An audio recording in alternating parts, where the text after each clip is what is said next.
এই লিচু, কেমন আছিস? ভালো আছি, কিন্তু তোমাকে দেখে মনে হচ্ছে আজ খুব খুশি। খুশি হব না কেন? সবাই আমাকে ফলের রাজা বলে।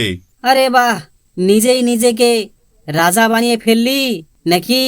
আমি বানাইনি, মানুষ বানিয়েছে। মানুষ তো আমাকে দেখলেও খুশি হয়, ছোট্ট হলেও আমার কদর কম না। কদর আছে, কিন্তু আমার মতো স্বাদ আছে? আমার মতো মিষ্টি হতে পারবি? আমার নাম শুনলেই মানুষের জিভে জল আসে। আর আমাকে দেখলে মানুষ 1 কেজি না 5 কেজি কিনে নিয়ে যায়। আচ্ছা বলতো, তোকে খেতে কত কষ্ট? আগে খোসা ছাড়াও, তারপর বিচি বের করো। আর তোর কি অবস্থা? কাটতে গিয়ে অর্ধেক জামা কাপড় নোংরা হয়ে যায়। হ্যাঁ হ্যাঁ হ্যাঁ হ্যাঁ হ্যাঁ, সেটা ঠিক বলেছিস।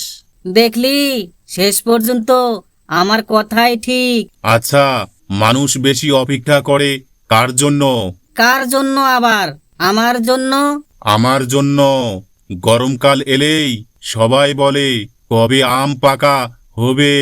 আর আমাকে দেখলেই বলে, ওহ, লিচু এসেছে। তাহলে আমরা দুজনেই জনপ্রিয়।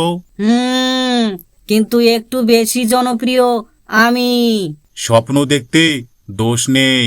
আরে ভাই, আয়নায় নিজেকে দেখেছিস? কেন নিজেকে আয়নায় দেখব? এত বড় বড় কথা বলছিস যে আয়নাও ভয় পাবে। হ্যাঁ হ্যাঁ হ্যাঁ, তুইও কম না। আচ্ছা, একটা প্রশ্ন করি। কি প্রশ্ন? কর শুনি দেখি। যদি মানুষ শুধু একটাই ফল খেতে পারতো, তাহলে কাকে বেছে নিত? অবশ্যই আমাকে। সেটা কি স্বপ্নে ভেবেছিস? কেন? স্বপ্নে কেন ভাববো? কারণ মানুষ বলতো, আম পরে খাবো, আগে লিচু শেষ করি।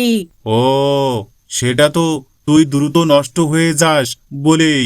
আরে, সেটা আমার দোষ না। ঠিক আছে, ঝগড়া বাদ দি। হ্যাঁ, ঝগড়া করে লাভ কি? মানুষ আমাদের দুজনকেই ভালোবাসে। ঠিক বলেছিস।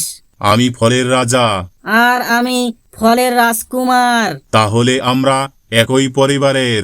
একদম ঠিক বলেছিস। চল, সবাইকে হাসি মুখে শুভেচ্ছা জানাই। হ্যাঁ, সবাই বেশি বেশি ফল খাবে আর সুস্থ থাকবে। সবাইকে ধন্যবাদ। আবার দেখা হবে নতুন মজার গল্প নিয়ে।